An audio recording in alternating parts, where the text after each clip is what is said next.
ஒரு பள்ளியில் ரவி என்ற சிறுவன் இருந்தான். அவன் எப்போதும் புத்தகங்களை பையில் போட்டு சுமந்து மட்டும் வருவான். அவன் யோசிப்பான், இது எல்லாம் எடுப்பா இருக்கு. ஆனா படிக்கிறது போற. ஒரு நாள் திடீரென்று அவனோட பை உயிர் பெற்று பேச ஆரம்பிச்சது. ஏய் ரவி, நான் தினமும் உன் புத்தகங்களை சுமக்கிறேன். ஆனா நீ படிக்கவே இல்ல. அப்படியென்றால் என்னோட உழைப்புக்கும் உன் கனவுகளுக்கும் பயன் என்ன? ரவி அதிர்ச்சி அடைந்தான். அடடா, பேசுற பையா இது? பை சீரியஸா சொன்னது. அறிவு படித்தால்தான் உன்னை இலகுவாக்கும்.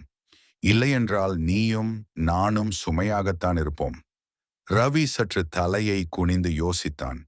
அடுத்த நிமிஷம் அவன் புத்தகத்தை எடுத்து படிக்க ஆரம்பித்தான். பை சந்தோஷமா சிரித்தது. புத்தகங்களை சுமப்பது மட்டும் போதாது. படித்தால்தான் நம் அறிவு வளர்ச்சி அடையும். முயற்சியே வெற்றிக்கான திறவுகோல். இது போன்ற மேலும் வீடியோக்களுக்கு எங்கள் சேனலை சப்ஸ்கிரைப் செய்யுங்கள்.